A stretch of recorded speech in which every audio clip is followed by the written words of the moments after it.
মহেশখালী বাংলাদেশের একমাত্র পাহাড়ি দ্বীপ, যা কক্সবাজার জেলার অন্তর্ভুক্ত। এক সময়ের উল্লেখযোগ্য জলদস্যুদের অভয়ারণ্য কালের বিবর্তনে পরিবর্তন হয়েছে দেশের উল্লেখযোগ্য পর্যটন এলাকায়। পান, শুটকি, চিংড়ি মাছ, লবণ ও মুক্তা উৎপাদনে বিখ্যাত এই এলাকাটিতে গড়ে উঠেছে লাখো মানুষের বসতি ও নানান ধরনের কর্মসংস্থান।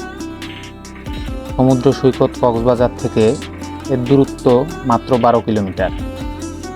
কক্সবাজার ডলফিন মোড় থেকে মাত্র 20 টাকা ভাড়া দিয়ে 6 নং জেঠিঘাট থেকে মহেশখালী জেটিতে যাওয়া যায়।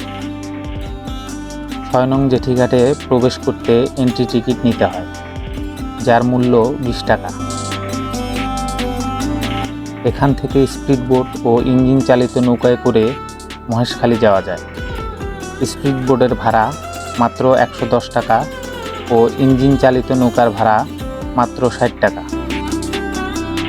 স্পিড বোটে সময় লাগে 20 মিনিট এবং ইঞ্জিন চালিত নৌকায় সময় লাগে প্রায় 1 ঘন্টার মতো।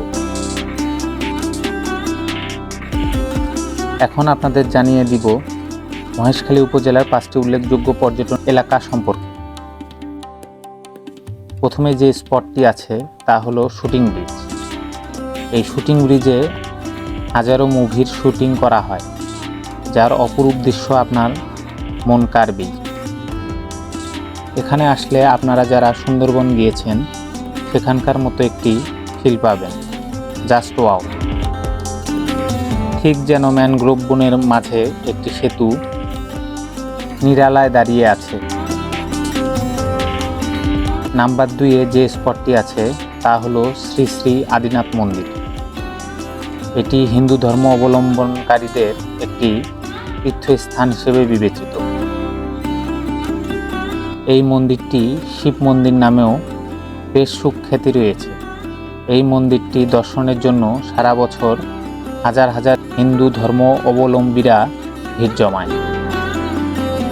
নাম্বার 3-এ যে স্পটটি আছে তা হলো সবচেয়ে জনপ্রিয় বৌদ্ধ স্বর্ণ মন্দির। এই মন্দিরে বৌদ্ধদের একটি বহু পৌরাণিক স্বর্ণ মূর্তি রয়েছে। এই মন্দিরটি চোখে পড়ার মতো একটি মন্দির। এর অবকাঠামোগত সৌন্দর্য আপনাকে বিমোহিত করবে, এতে কোনো সন্দেহ নেই। বিশেষ করে এর কারুকাজগুলো অসাধারণ। তাই কেউ যদি মহেশখালী আসেন, এই বৌদ্ধ স্বর্ণ মন্দির পরিদর্শন করতে ভুলবেন না। নাম্বার 4-এ যে স্পটটি আছে তা হলো শুটকি পল্লী। এখানে আপনি অথেন্টিক সামুদ্রিক মাছের সকল প্রকারের শুটকি পাবেন, যার গুণগত মান ও স্বাদ অতুলনীয়। এখান থেকে শুটকি মাছ কক্সবাজার ও সেন্ট মার্টিন সহ সারা দেশে যায়। এর পাশে আরও একটি বৌদ্ধ মন্দির দেখতে পাবেন। এর ভেতরের ভাস্কর্যগুলো চোখে পড়ার মতো। নাম্বার 5-এ যে স্পটটি আছে সেটি হলো ঝাউবন। এখানে এসে আমি মোটামুটি আপসেট হয়ে পড়েছি।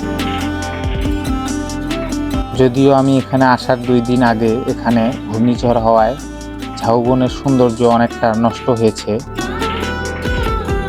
তবে যারাই মহেশখালী বেড়াতে আসেন অবশ্যই এর সৌন্দর্য যাচাই করতে ভুলবেন না।